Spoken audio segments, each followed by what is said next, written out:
ده راح أحكي لكم قصة قبل ما نبدأ في الكتاب.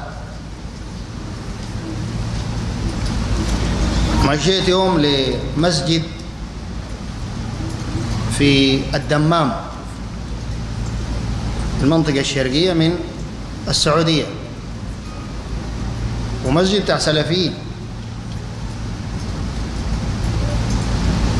فهو بدرس فيه شيخ محمد بن رمزان وماسكه الشيخ رياض البراك.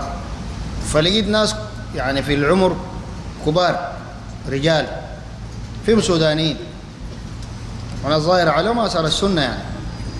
فسلموا عليه وكده، فقال لي المسجد ده كان بيجيه الشيخ محمد امان الجامي قبل سنين يعني طويله، بيجي راكب من المدينه لحد الدمام المنطقه الشرقيه، منطقه بعيده جدا.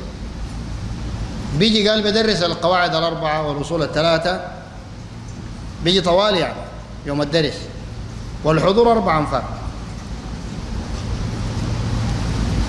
4 أنفار.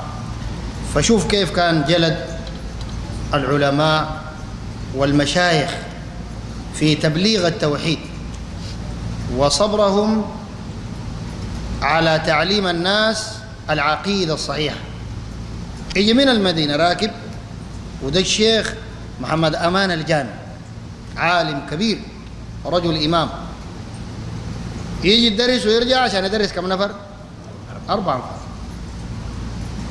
أمامك ده قال لي كنا 4 بس،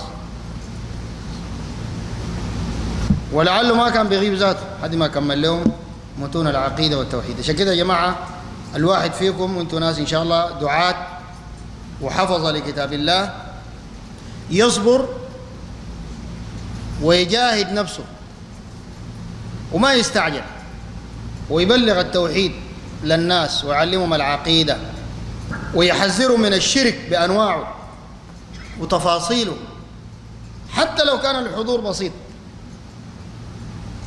حتى لو حضر لك شخص واحد، ما تكل ولا تمل، لأنه أنت ما بتعمل للناس وكثرتهم، أنت ما بتعمل عشان الناس، أنت بتعمل عشان من يا جماعة ربنا سبحانه وتعالى.